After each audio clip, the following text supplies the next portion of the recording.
Hello and welcome. It is the end of an era as India loses its Ratan. It really has been a magnitude of loss. India has paid tribute, has mourned the loss of an icon, but really, remembering Ratan Tata is what we are calling this segment. What lessons can be learned for future generations to come? To decode all of this really and to understand and get a perspective from someone who has been a Tata employee, who's been a leader there for over 2 decades. I'm joined by Jayant Krishna. Normally, I would say senior economist, but today, sir, I'm going to say you're a former Tata employee. Please share with our viewers your experience of working at the group, the cultural fabric at the group, and how do you think, what do you think future generations at large and organizations at large can learn from this? Yeah, so I think working for the Tata Group for so long and observing Mr. Ratan Tata, his humility, his generosity, his humane touch in whatever he did, did cast an impression on my own persona also, and that led me, after having worked with the group for 22 long years. I that led me to start working something directly for the nation building project. Group deputed me, to be the CEO of National Skill Development Corporation, which is the anchor organization for the Skill India mission. So I think I don't think it made from a career perspective a lot of sense for me to do that transition. But that still that spirit of nationhood was so deep into us, and as the group always believed that community is not just one of the stakeholders in business. It should be the very purpose of why business exists. So I think people like us who have spent a lot of time and worked with such leaders, I think it changed my sensibilities in more ways than one. And since the time I took the transition, I've always been with the non-profit for with think tanks, and so on and so forth. And so once Mr. Tata learned about that I have been deputed because he had stepped down as the executive chairman when it happened, but when he learned that I have been deputed by the group, to be play a pivotal role in the Skill India mission, he said, he was very, very happy, very pleased, and he said, whatever we do in our lives, nation has to come first.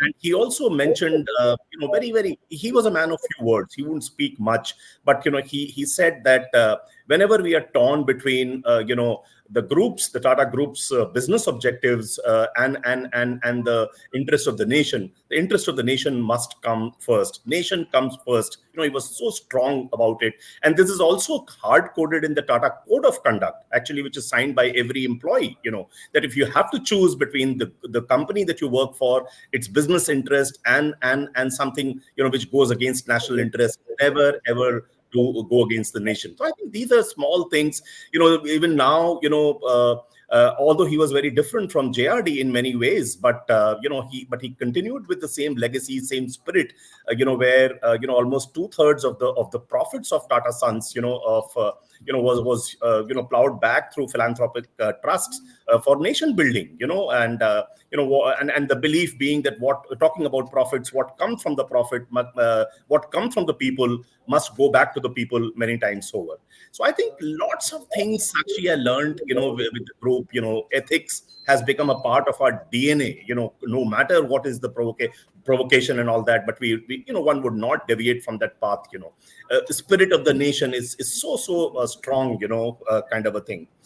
So when once he learned about that I have gone into it, and there was some discussion with him, he was very, very he showed the curiosity of a child, and yet some kind of a catholicity of a researcher, with which he asked me that, so what is the government doing to make the skill development sector more demand driven rather than what currently it is, a supply driven kind of a syndrome.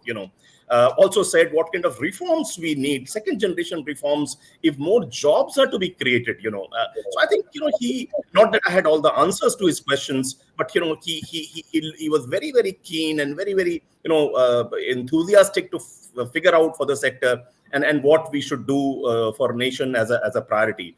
So there are countless memories, Sakshi. I remember once I attended, I don't even remember, just a few years after he became the group chairman, I attended perhaps it was an awards function in Bombay in one of the hotels. Later, he stopped going to all these award functions, but those must have been the initial years. And a who's who of Indian business was there in that hall. I mean, you name an industry leader, and he or she was there inside that hall. And people, the audience who were, including me, were sitting there, would wait and would see and nod that, oh, this person has come, this group's chairman has come, this corporate hunko has come, But the fact is, when Mr. Ratan Tata walked in, everybody stood up. Everybody stood up in silence, as a respect for the man. So I think that is the difference. That's the respect that he commanded. The commitment that he brought on the table was very, very, very, very different. And I'm so privileged, to have learned from him, and to have, and his sensibilities shaped mine in several ways. Along with other leaders, especially in TCS, which was people like Mr. Kohli, Mr. Ramadurai. I think I remain indebted for rest of my life. And no matter what I do, I would never ever go away from the principles very, very well enshrined in the Tata Code of Conduct. Though technically I'm not an employee any longer, but that DNA stays with me for life. Right. You ended by saying the principles, really. So for those who are saying that, okay, if you could just list out a few of them, it'll really help our viewers, future generations at large. Also, keep, you mentioned the value system. So the person that he really was, we've heard friends, former colleagues, industry leaders talk about the fact that, look, if he gave his word for something, he really did. You could count on his word. He stuck by his word. If he's going to, whether it's writing you a letter, whether it's reaching out to you, and that sense of care that really went beyond the boardroom. So if you could, list out a few of those principles that you were talking about for our viewers. So absolutely. I mean, one example I'll give you, the first time I went to Bombay House, which is the group headquarters, I was expecting, there'll be a lot of opulence that one expects in a normal, a business headquarter, kind of a thing.